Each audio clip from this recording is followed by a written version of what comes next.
Dalam setiap bulan, walau tidak teratur, ada pertemuan yang saya lakukan dengan para think tank senior. Mereka kebanyakan sudah pensiun, ada mantan tentara, mantan pejabat negara seperti menteri, pegawai negeri, atau pengusaha. Usianya di atas 60-an, bahkan ada yang 78 tahun. Pertemuan kami di mana? Saya atau kita mengambil sebuah kantor di Bilangan Jakarta Selatan, kantor kecil yang isinya meeting room, ruang tamu, dan hanya satu office boy. Tempat ini tempat kami biasa melakukan brainstorming. Kelebihan dari para senior itu, karena mungkin latar belakangnya memang orang pinter, mereka semua hobinya baca. 1 tahun bisa puluhan buku mereka baca jika diakumulasikan. Buku berat semua. Buku e-book Amazon Kindle, buku import langsung dari Amazon hardcover juga mereka beli. Kalau mereka argumen filosofis banget, tidak ada berdebat, tidak berbasis pengetahuan. Misalnya tentang ekonomi sosialis yang berujungnya komunisme. Buku Karl Marx yang Das Kapital sudah kami baca dan berdebat puluhan kali. Buku ekonomi dunia modern sampai pada yang klasik sudah jadi santapan harian mereka. Sehingga kalau mendengar debat mereka, kita bisa seperti kayak anak SD, bengong aja. Common sense, akal sehat tanpa knowledge dengan mereka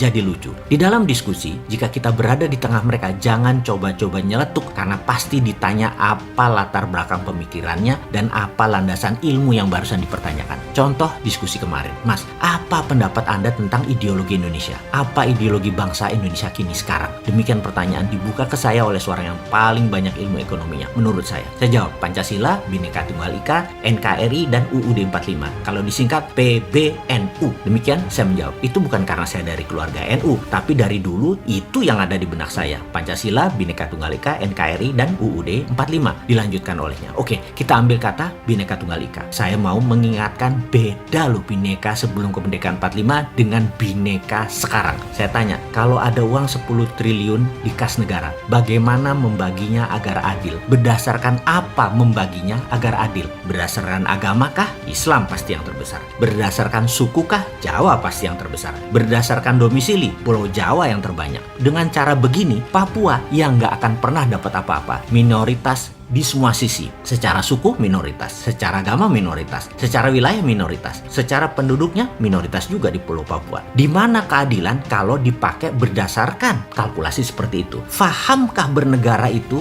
yang namanya harus adil? Hanya orang berilmu dalam baru bisa paham adil itu bagaimana, bukan sekedar adil itu apa. Dia melanjutkan, lihat saja kekayaan Papua dari Freeport. Membaginya bingung kan? Lalu bagaimana keadilan itu ditegakkan? Bagaimana equality itu ditegakkan? Jadi sebelum kemerdekaan tahun 45, gabungan Indonesia adalah karena common sorrow, menderita bersama. Jadi merekat. Kalau teori matematikanya penjumlahan, gabung itu penjumlahan. Kalau sudah merdeka, maka equation atau rumusnya bukan penjumlahan lagi, tapi bagi-bagian atau share. Catat, sebelum kemerdekaan adalah jumlah, setelah kemerdekaan adalah bagi. Itu rumusnya. Ulangi sekali lagi. Sebelum kemerdekaan adalah jumlah, setelah kemerdekaan adalah bagi. Beda Bhinneka Tunggal Ikanya dengan pra kemerdekaan dengan sekarang. Kalau begitu, jadi kita harus definisi ulang Bhinneka Tunggal Ika karena kita sudah merdeka. Definisinya harus beyond kemerdekaan. Ideologinya dulu common sorrow, sekarang beda. Ini harus didefinisikan lagi cara mensejahterakan rakyat. Sekarang ini ketergantungan dengan impor pangan sudah keterlaluan. Kita sangat bergantung pada negara luar, keterlaluan. Kita tidak dibikin sendiri seakan-akan oleh pemerintah sekarang, padahal mudah sekali untuk membuat sejahtera itu.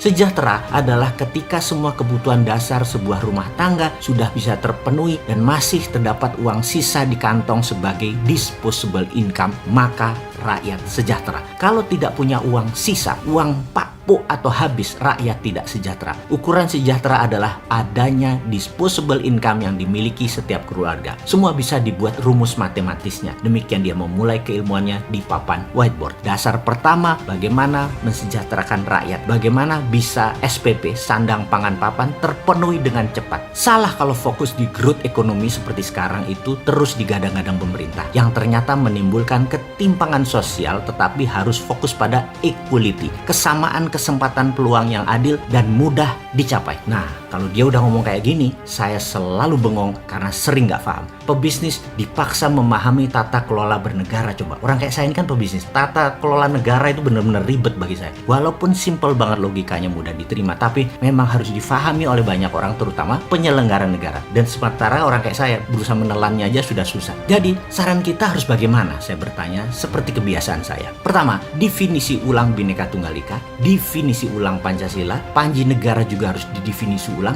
dimaknai baru, diurai baru. Dia melanjutkan, sama seperti impian. Kalau impian kamu sudah tercapai, rekening di bank sudah 10 digit, posisi jabatan baik, keluarga baik, kesehatan baik, maka kamu harus membuat impian baru yang lebih powerful lagi. Kalau tidak, kamu akan dry out, kering hidup kamu, tidak berwarna hidup kamu, tidak colorful, tidak live the life, garing, kriuk kata anak sekarang. Filosofi bangsa inilah yang membedakan bangsa satu dengan bangsa yang lain. Yuk, siapkan negara Indonesia ini menjadi pemenang nomor 1 dengan kekuatan kendali atas pangan, dengan membangun food integrated industrial complex. Saya kemudian berkata, duh, kok saya bengong ya jadi pelongo-pelongo.